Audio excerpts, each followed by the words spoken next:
ভারতীয় আধিপত্যের বিরুদ্ধে যারা থাকবেন তাদেরকেই জনগণ ক্ষমতায় দেখতে চায় বলে মন্তব্য করেছেন বিএনপির স্থায়ী কমিটির সদস্য হাফিজ উদ্দিন আহমেদ।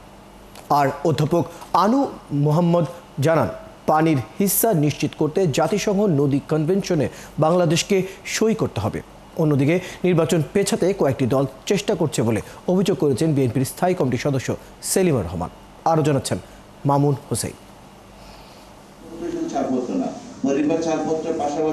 অভিন্ন নদীর পানির ন্যায্য হিস্সা ও করণীয় শীর্ষক মতবিনিময় সভা আয়োজন করে সমাজ চিন্তা ফোরাম নামের স্বেচ্ছাসেবী সংগঠন। নায়াসিনামাইড ও স্যালিসাইলিক সমৃদ্ধ লিলি ফেস ওয়াশ যা ফেসের ডেড স্কিন সেল দূর করে দেয় দ্বিগুণ ফাস্টার ব্রাইটেনিং। ভারত এখন হয়তো করতে বাধ্য হবে, কারণ এখানে অভিন্ন নদীর পানির হিস্সা পেতে কি করতে পারে বাংলাদেশ তা নিয়ে আলোচনা হয়। একজন বিশেষজ্ঞ বলেন, এজন্য আন্তর্জাতিক কনভেনশনে সইয়ের বিকল্প নেই। 1997 সালের একটা জাতিসংঘের কনভেনশন, এই কনভেনশনের মধ্যে পরিষ্কার নিশ্চয়তা আছে যে উপরের দেশ এবং নিচের দেশ, উজান এবং ভাটির দেশ, দুই দেশেরই যেন স্বার্থ বজায় থাকে। উজানের দেশ যেন ভাটির দেশের পানি প্রবাহকে ক্ষতিগ্রস্ত না করতে পারে, তার নিশ্চয়তাই 1997 কনভেনশনে আছে। আলোচনায় বিএনপির স্থায়ী কমিটির সদস্য হাফিজ উদ্দিন বলেন, রাজনৈতিক দুর্বৃত্তায়নের কারণে দেশের জমি এবং নদী হারিয়ে যাচ্ছে। কেন আমরা জমি হারাচ্ছি, কেন আমাদের নদী হারিয়ে যাচ্ছে, তার একটা প্রধান কারণ হলো রাজনীতির দুর্বৃত্তায়ন। বাংলাদেশে যারা রাজনৈতিক ক্ষমতায় যায় এদের তো দেশপ্রেম নাই অধিকাংশরই।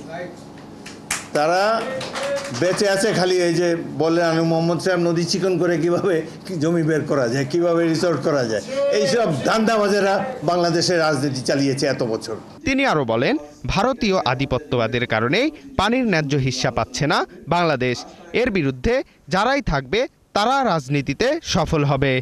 ভারত কি করে পঞ্চগড় গেলে আপনারা দেখতে পাবেন, অন্যান্য জায়গায় এরকম, যেই মুহূর্তে বাংলাদেশে প্রবেশ করে বড় নদীগুলো, সেই প্রবেশের একটু আগেই তারা তাদের সীমান্তে নদীর পাড়ে কতগুলো স্পার নির্মাণ করে। ওই স্পারে এসে বৃহৎ জলরাশি ধাক্কা খেয়ে বাংলাদেশে প্রবেশ করে, বিপুল একটা শক্তি নিয়ে বাংলাদেশে প্রবেশ করে। তখন বাংলাদেশে নদীর পাড় ভেঙে যায়। এই পাড় যখন মেরামত করতে যায় বাংলাদেশ, তখন ওই পাড় থেকে বিএসএফ গুলি করে।